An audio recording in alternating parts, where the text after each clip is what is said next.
I don't really like to, I'm not the focus on the money type of person. Like I more like to just work, and That's put the what's money up. No. aside.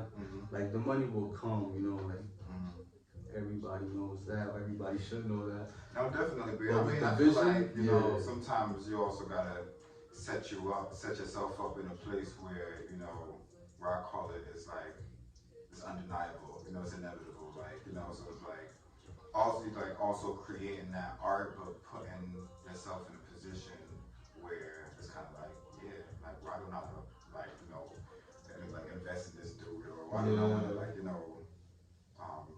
yeah, I totally understand. I totally get you. I feel like at the end of the day, this is what I want to do, so I'm gonna do it and be great at it. Like not looking at money, but money's gonna have to come into the equation at some point. yeah, yeah, yeah. New podcast. This is episode one. It's called Artist to Artist, where we get to know people in the industry, music artists, fashion actors, and just try to, you know, put a little spotlight to what they do. Today I have Nano Cash. Um, Tell us about yourself. Thank you for having me. Yeah, man, just here on the Mm-hmm. drive for music. The love, the passion is there.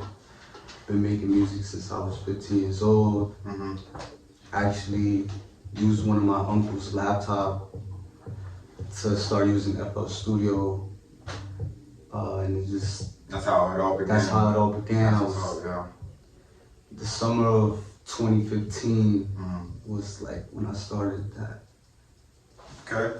All right, so we got our first segment, which is like the recipe of the sauce, like, what gives you inspiration. First question is, what inspired you to become a producer, musician? Like, who you saw that was doing what you wanted to do, or, yeah.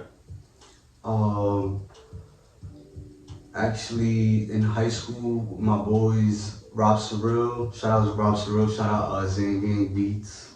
Good movie. Because of them, like, Mm-hmm. I actually got into like love with like, the plug sound on SoundCloud, and from there I just fell in love with the form that they would make their beats, and I asked them, if they could lend me the program. Mm-hmm. From there, they just show love, like, they sent drum kits over. I started doing my own melodies, my own samples, and they would tell me like, yo, you just gotta keep going, like, do not stop, like, you got your own sound, your own ear. And because of them, I'm actually like, to this day still going, like, and for my family too.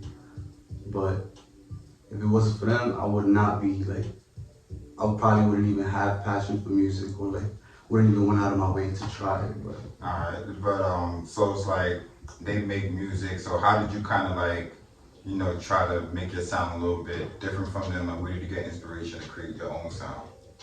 basically, like, Mm-hmm. I would listen to a lot of classic hip hop, English, Spanish, like, especially like I'm Mexican, so I would have the influence of both. And my dad actually uh, made music, and through him also I also like grew a passion and love for it, and just held on to that drive. But basically, I'm sorry, what's the question again? Yeah, where you get your inspirations? You said your dad makes music. So, like, who you listen to right now?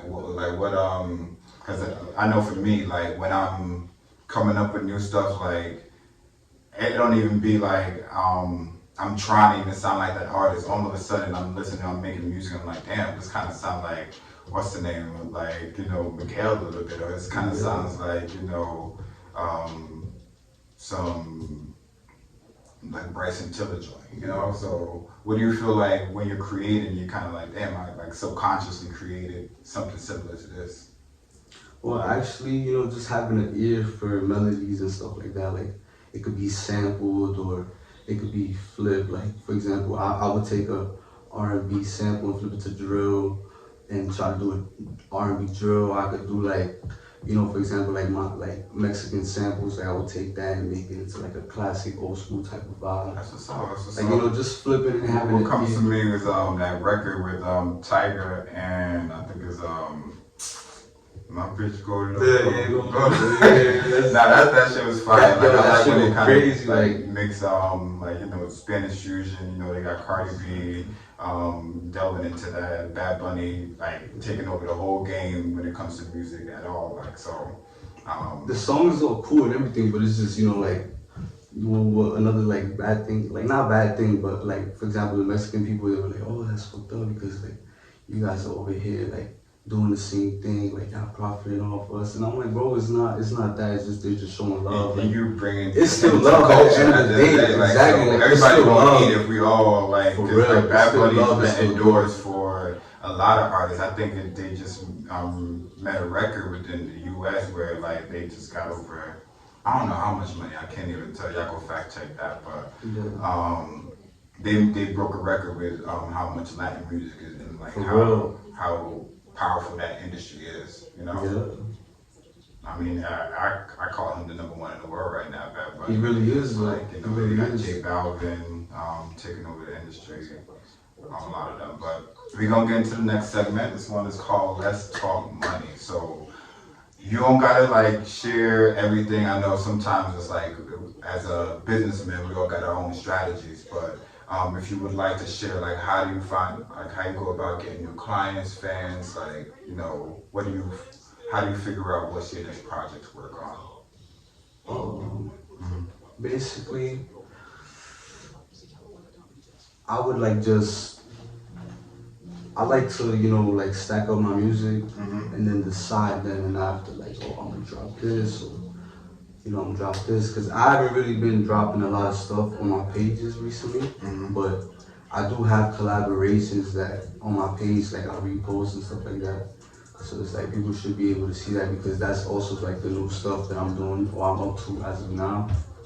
But usually, like, I like to drop like, once a month to like every other month, as soon as I know I have one up my sleeve, like I know this is gonna be a vibe or I know this is gonna be like a club type of record, like, like just different vibes that, just keep that versatility, keep that passion at the same time. So like, what do you want to like focus on getting money from? You think? Because I know you also like do a little bit of mixing and mastering. Like, do you want to really focus on like being an A&R and just like developing artists, or do you want to like focus on like being an engineer, being in the studio, or what do you think you want to do? I mean, mostly the A&R part, but also like being able to like engineer and stuff like that. I don't really like to, I'm not the focus on the money type of person. Like I more like to just work, and put the money aside. Like the money will come, like everybody knows that. Everybody should know that. No, definitely. But I mean, I feel like sometimes you also gotta set yourself up in a place where where I call it, it's like it's undeniable. It's inevitable. Like so it's like also creating that art, but putting yourself in a position where it's kind of like like why don't I like like invest in this dude, or why don't I want to like but I totally understand. I totally get you. I feel like at the end of the day, this is what I want to do, so I'm gonna do it and be great at it. Like not looking at money, but money's gonna have to come into the equation at some point. So what kind of services do you provide? Like do you sell beats? Where do you sell beats? Or I usually don't really sell my beats like that because I like to keep them to myself. Okay. Simply because I feel like that's another safe way of like, holding on to that moment, that magic moment. That's smart. But if you hit me up like and I hear your music and I love it, like, I'll show love and stuff like that. But I could only show so much love. Like I gotta hold on to my beats too. Like it's kind of like you gotta curate your sound too. It's like you just can't be collabing with everybody because you kind of lose that that quality that you're trying to get. Just being like I'll go ahead. It has to all be intentional in a sense, But Do you have any struggles you're trying to overcome with like, you know, like getting artists or like, you know, what's the next move? The next move is just, you know, keep working, Mm-hmm. keep trying, keep reaching out to people, keep uh, consistent, regardless of what it is. Like consistency is like Now that's gold. That's where the magic is at too. It's just always showing up and always showing people I'm still here. I'm still doing this. exactly. No trying to you said I'm asleep, but I got something else for y'all. But do you have any upcoming projects right now? Like anybody we should look out for? Right now, you guys should look out for me and my boy Lil Trip, my cousin from the Sev, he's from the Bronx. My other cousin G Block Geo, he's also from the Bronx. Like Alright. we got a lot of bangers, we got a lot of vibes coming. That's what's up, man. Some forever music, like you know, like you can put on repeat, like Spanish, English, like real Spanglish type of timing, fresh, a new wave, you could say, like really. Nah, it sounds lit, yo, and keep on doing your thing. I've heard your music, and I'm just a fan automatically. So we definitely gonna be keeping up with what you're doing, with whether the project you're dropping, what other artists you're with. So yeah, Yeah, thank you, man. thank you for coming on the show. You know, artist to artist. Look out for Nano. We're gonna have all his information in the description.